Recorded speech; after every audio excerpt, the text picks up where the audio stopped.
Hey everybody, welcome to For Food's Sake, the podcast bringing you down-to-earth dialogues about the food on your plate and its many impacts on people and the planet. My name is Matteo De Vos, and without further ado, let's talk about food. Hey everybody, welcome back to the For Food's Sake podcast. For this episode, I'll be sharing a really interesting talk that I attended last month in India by the Art of Living at their headquarters, which is close to Bengaluru in the south of India.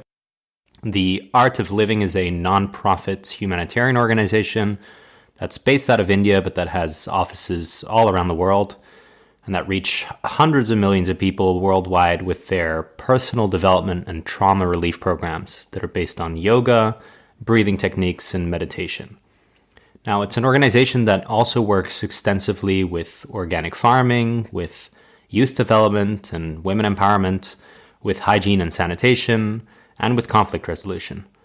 And you might have also heard of the organization through the work of its founder and spiritual leader, Sri Ravi Shankar, who's been involved in humanitarian initiatives and interfaith dialogues and peace negotiations all around the world.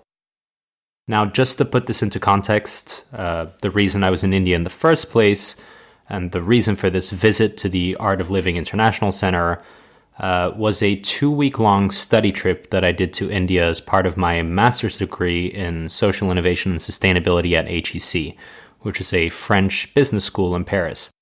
Now, you might be wondering what a class of business graduates was doing visiting NGOs, focusing on personal development. It's a good question.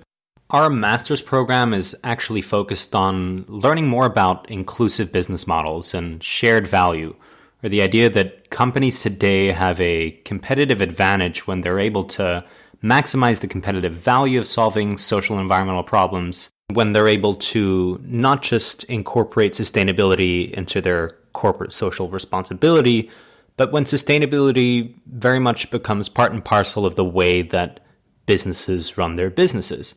And so we were in India not only to visit organizations like the Art of Living, but also social businesses and startups and multinationals to get an insight in the way in which they're incorporating sustainability into their management strategies. Now, in this talk specifically, Himanshu Kalra, who's the Director of Institutional Relations at the Center, shares the Art of Living's approach to sustainable development in India, and more specifically, how the organization is working with rural communities and farmers to address what has become an enormous water scarcity problem in India. So we'll be talking here about river rejuvenation projects and sustainable agriculture to build what they call social capital. Now, he touches upon a lot of things, including the historic evolution of development aid in India, the agricultural green revolution, and the impact that that's had on water scarcity, and how the Art of Living's approach today differs from other organizations trying to promote sustainable development. Now, what's peculiar about the Art of Living's approach, of course, is their strong focus on stress relief and personal development through yoga, breathing exercises, and meditation. And it's this goal, really, of shifting mindsets of individuals at the grassroots level that is key to understanding what the Art of Living is all about. And we actually got a small taste of what that's actually all about. Himanshu, in the morning session, which wasn't recorded, led us through some of the breathing exercises and meditation techniques that the Art of Living has become very much known for.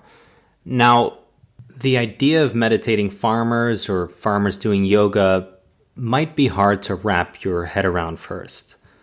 But try to understand this in a context where stagnating incomes and continued droughts have led to epidemic suicide levels in the farm sector in India. More than 300,000 farmers and farm workers have committed suicide in India since 1995. And in 2015 alone, which was one of the worst years on record, over 12,000 farmers took their own lives. Now, that's not to say that yoga or breathing exercises can solve the underlying structural factors behind this crisis, or that meditation has the ability to double farmer incomes. But for the Art of Living, this focus on stress relief is part of a wider strategy of developing trust and relationships in communities and educating and empowering individuals from rural communities to become leaders that become proactive advocates for change and owners of the challenges that they face. And it's this community ownership at the end of the day that is crucial for the long-term success and sustainability of these projects. Okay, well, I don't want to explain too much about the art of living and what they're doing. I'll leave that up to Himanshu. Just a final note about this talk. It was recorded live, and so there is a little bit of background noise. And occasionally, especially at the Q&A session at the end, it might be a little difficult to hear some of the questions. And so now, without further ado, here is Himanshu Kalra from The Art of Living.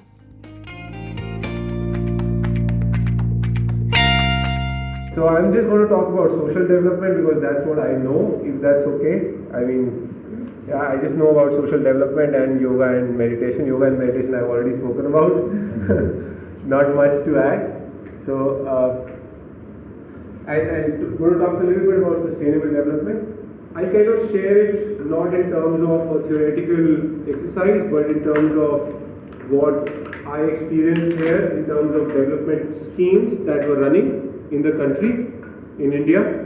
I came back to India, I of course grew up here, but I came back to India in 2014. And since then I've been working in the development sector. Before that I come from a hardcore finance background. So my entire analogy is going to be taking the whole parallels of finance and economics and just applying it to the development world and just mixing it up and telling you what essentially I have seen and what has happened as a result of that. So I mean, the most typical paradigm of development that people talk about is building of economic capital. The theory behind that is that people don't have enough economic capital, they don't have enough in terms of generating revenue, generating money, and you need to provide them economic capital. Now that economic capital could be quite simply you have a piece of land, but that land is not fertile. Like in case of permaculture, for example, you had land which was at a 30-degree slope and nothing could grow on that. So from a productivity point of view, it is useless, right? So what you need to do is you need to basically convert that land into a productive asset, and that process of converting that land into a productive asset is basically building up economic capital. So people thought that initially, development donor agencies across the world and even in India, the whole emphasis was developing economic capital. Everyone was like saying, okay, let's give them something. Let's go into a village and let's give them something. We are going somewhere, let's give them something.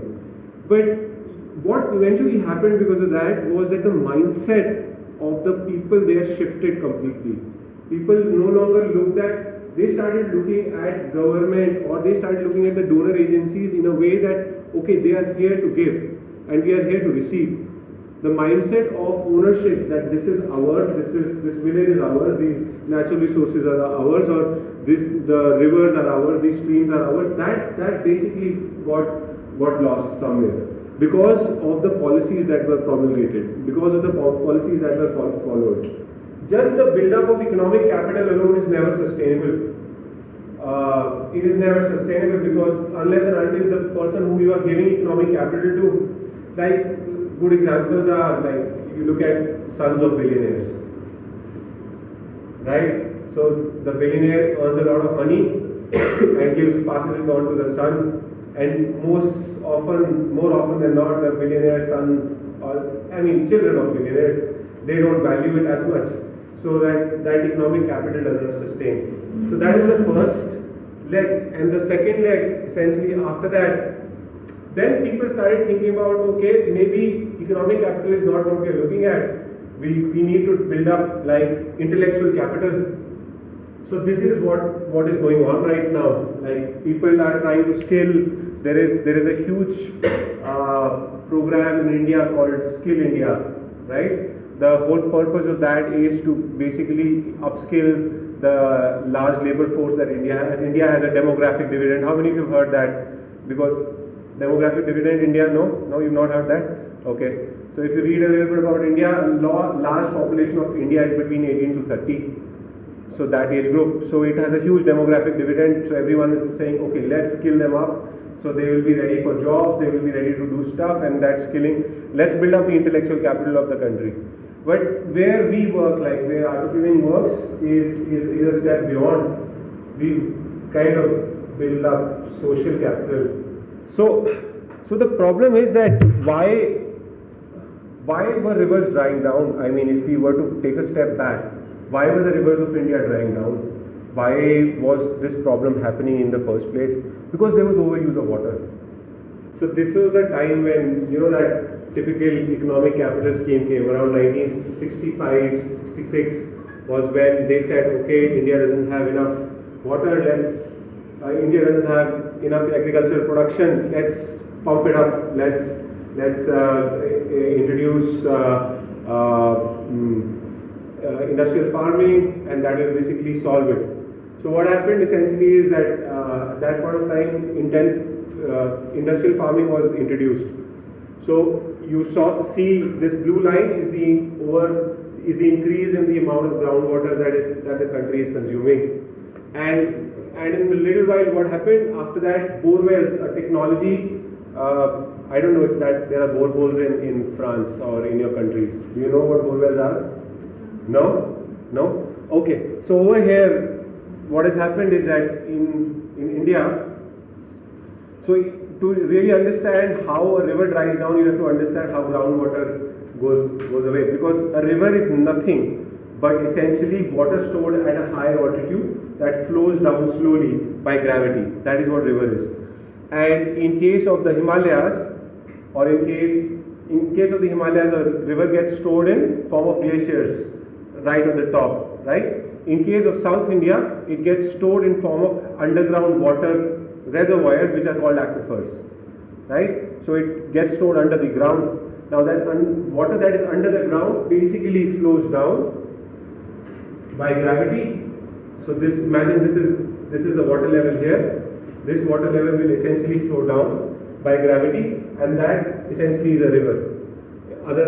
Now, what happened was that in India, this technology, earlier there were only open wells. Any one of you have any farming background? No? Okay. So basically earlier what used to happen was there were open wells, and the open wells is they were like 30-40 feet deep, and you were just exploiting the water right under the surface of the earth. The underground water, the water which was like much lower, was not being touched, and the amount of water that they could draw out using that was minimal. You couldn't really, dig out all the water under the ground. Suddenly what happened was that new technology called bore came, and that came from the oil industry, because the oil industry's drilling was very popular. So you were able to dig down to this level. So everyone installed boreholes, and everyone thought there was unlimited amount of water under the earth's surface. So everyone started planting crops that they would not be able to sustain. For example, people started planting like sugarcane, which takes around 2500 mm of rainfall in a place which has around 800 mm of rainfall, assuming that what will happen is that there is going to be enough water under the ground to sustain us.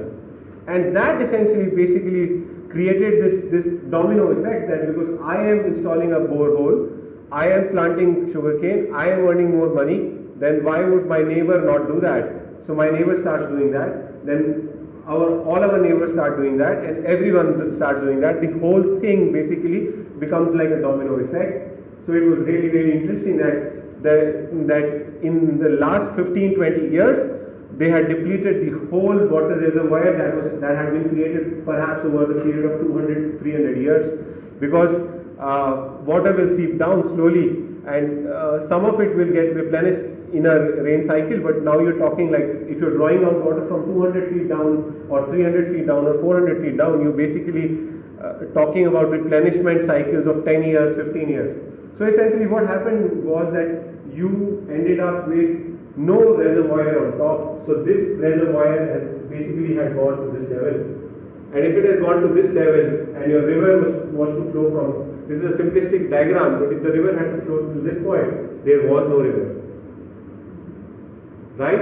And the fact why that happened was because, have you read of the tragedy of commons? Yeah, so it was a typical case of tragedy of commons, that I will drill a borehole, he will drill a borehole, everyone else will drill a borehole, and that's it. So essentially, I mean, there was enough economic capital, there was enough intellectual capital, but what was lacking essentially was social capital. There was no social capital, there was no cooperation, there was no people to people connect, there was no, people were not kind of, getting together to basically decide what they wanted to do. And that is essentially what we do in our river rejuvenation program. So our river rejuvenation program is less of an engineering exercise. It's not an exercise of doing so much to the environment, but it is actually working with people to change this mindset and build social capital. And the whole process of building social capital is very, very simple. For us, step one is, when you get into a community, you need to build trust. As an external agent, see, as an NGO or a development agency, the way we look at any development problem is this, that you have a limited period of time and limited resources that you can invest. And at the end of it, you should leave a self-sustaining engine. In India, there were these old motors, old generators, in which you had to wind the generator first, and then the generator would go on its own, right? So that is what had to be done. You had to basically start off the engine. Once the engine is start, then after that, again, I am more accustomed to first world problems. Any one of you who drives a car when the battery fails, what do? You push it, right? Right? You push it and then perhaps it starts. So the job of an NGO is just to push the car till the battery starts, because you can't replace, you can't keep pushing the car throughout the entire journey. That is the purpose of an NGO, that is what you are doing as an NGO. So our role is, initially whenever we enter into a community, we enter as an external agent. We enter basically as we send out a team, and then our first thing is we do programs like I did for you today, right? But in a slightly longer duration, it's not that short. I mean, we do 6-day programs, and we try and cover like at least 30 to 50% of that population, because a village in itself is a unit. So treating a village itself as a unit, we try to reach out to around 30 to 50% of the population. Once you've reached out to 30 to 50% of the population, they start trusting you. There is, at least they know that you are good. Then is when we come to the second phase of all our projects, where we select people from within. So have you heard that earlier adopters theory? Yeah. So in any new innovation or anything new that happens, there are these early adopters. These are the people who will line up to buy a new iPhone, that talk by this guy, Simon Sinek, right? Yeah. There are these people who will line up to buy your initial iPhones. There will be people who will be looking to buy stuff initially. So there will be these early adopters. Amongst this 30-40% that you've reached out and you've convinced that, okay, there is something, that we are good people. Because the first battle is just that you are going there and teaching them, or telling them, giving them a signal that we are good people. Because before that, there have been plenty of schemes that have come, and typically there is an economics of corruption as well. Like there is an economics of, when you have $100 or 100 euros to disperse down, typically what will happen is the agents who are dispersing it, the bureaucracy, the politicians there, the people who are working there, each will have their set cuts. Like someone will take 5%, someone will take 10%, and out of the 100 euros that is coming, nearly 50 to 60 euros gets lost in this whole chain. So at this stage, what we do is, first we build that trust so that they know that we are not one of those people who are looking to take away 60% of their capital. Then second stage, we identify the early adopters. And then we build their capacities. We take them, undertake them through intense leadership programs. There is a program called the YLTP, Youth Leadership Training Program, that we do all across the globe. I will just show you a video on that, a very beautiful video. And through that program, we transform people. And then from them, we select people who are technically inclined.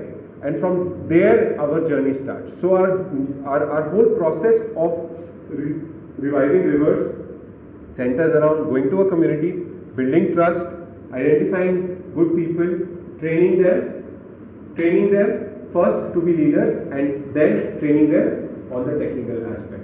And once that is done, then you establish small democratic committees there who will manage the water resources. So that is the whole process of reviving a river. Excuse me? Yeah? How do you select them? How do you identify the high potential? Sorry? How do you identify them? How do we identify them?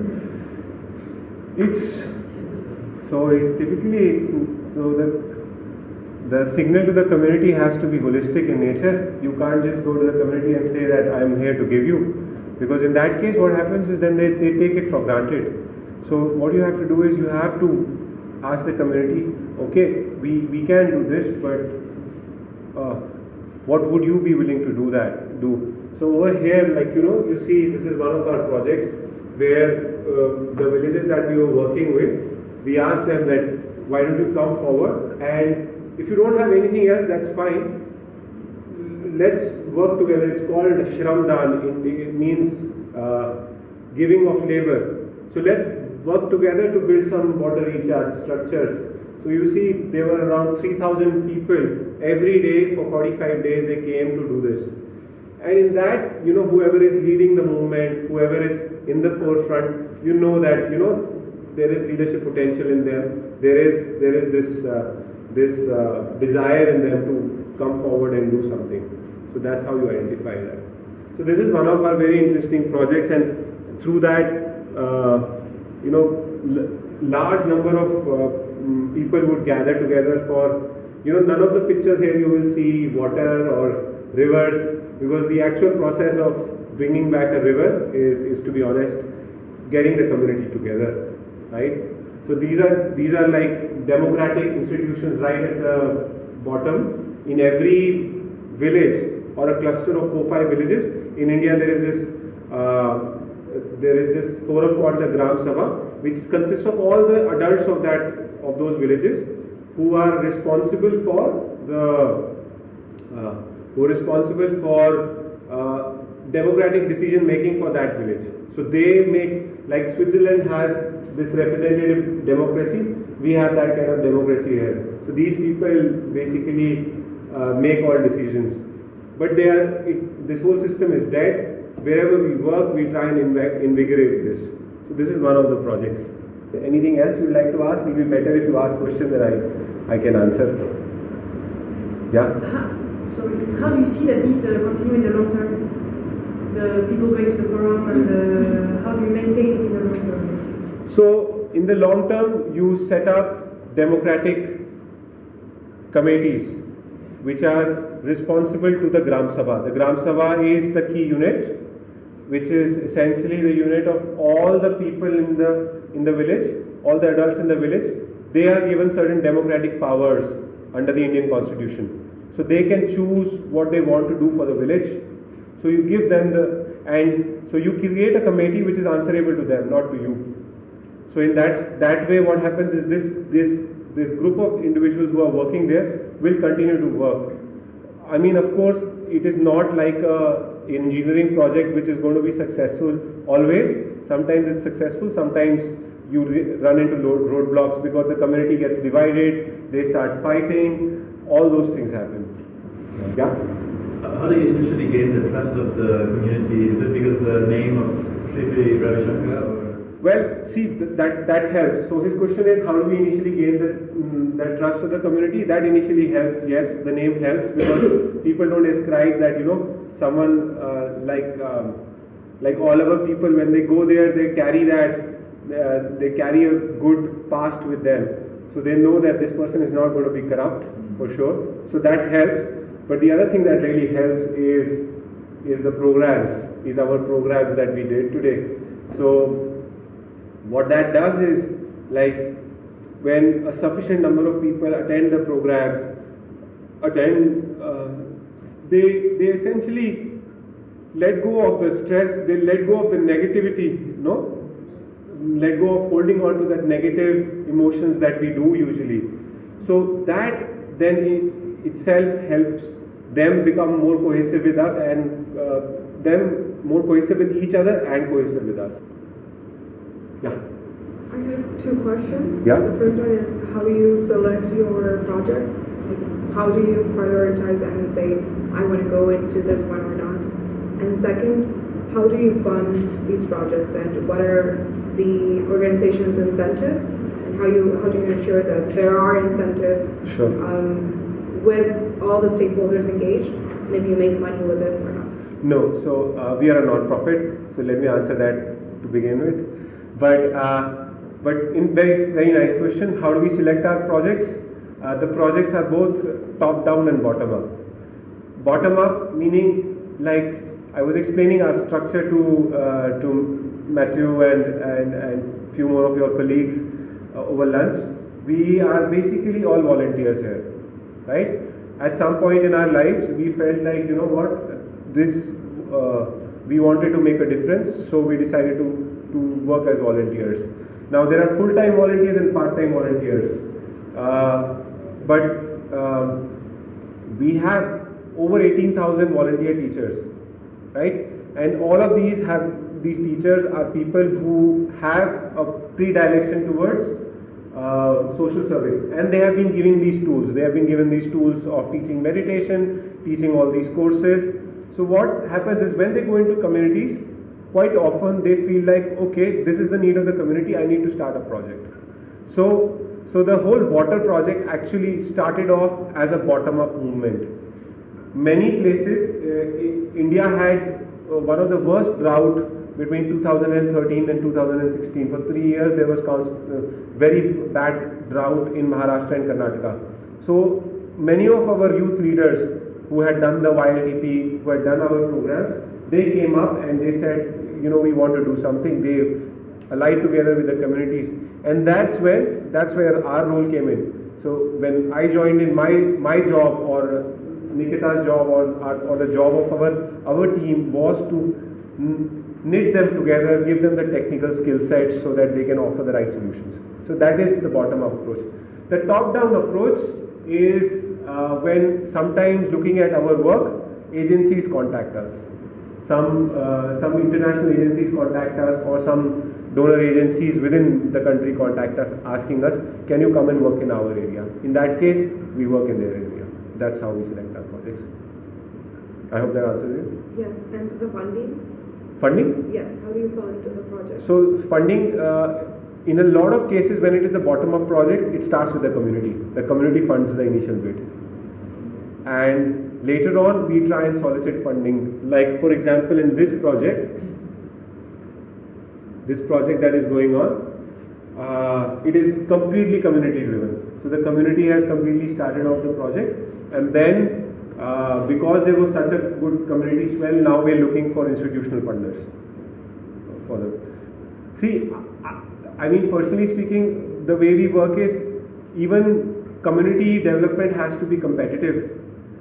A community which is extremely sopophoric, which is sleeping, which is not ready for change, it is so hard to get them to change. So you have to start with the early adopters. You start with the early adopters, then everyone will see them, and then everyone will.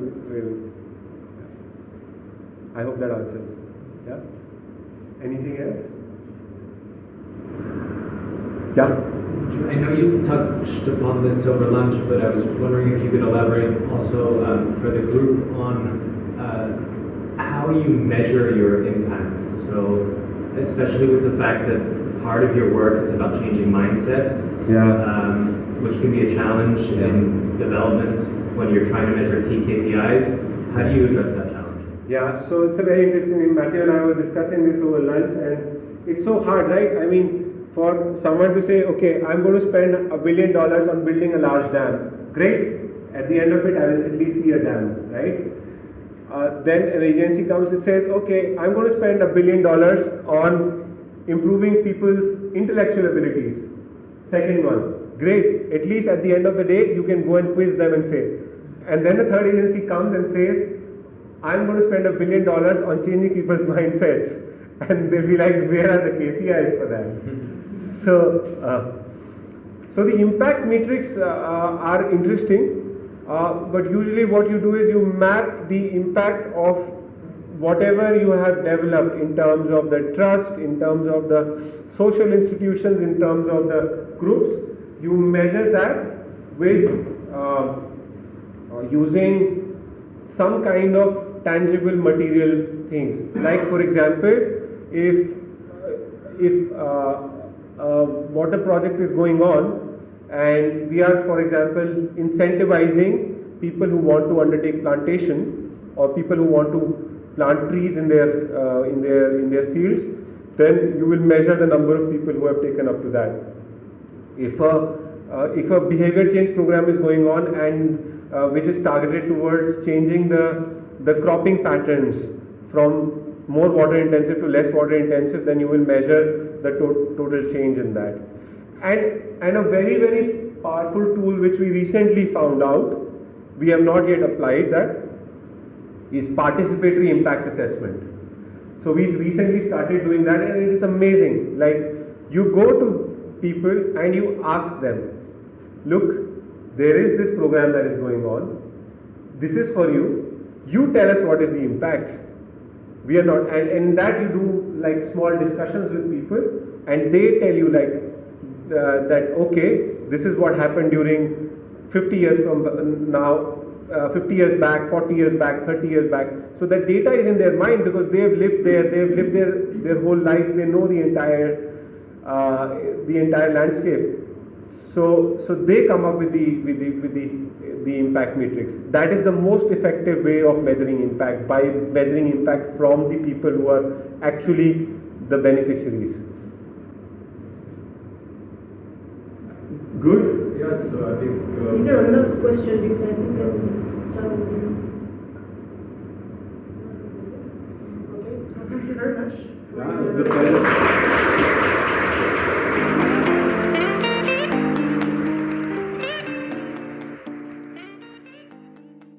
That is it for now, guys. As always, if you'd like to support the podcast, you can do so by subscribing via iTunes, by rating and reviewing the show via iTunes. You can find, stream, and listen to the podcast on all of your favorite podcast apps, or you can go directly to our website, that's www.forfoodsake.me, and stream them directly from there. You can also follow us on Twitter, Facebook, and Instagram. The social media handle for all those platforms is For Food's Sake Me. Thanks, guys. I'll see you next time.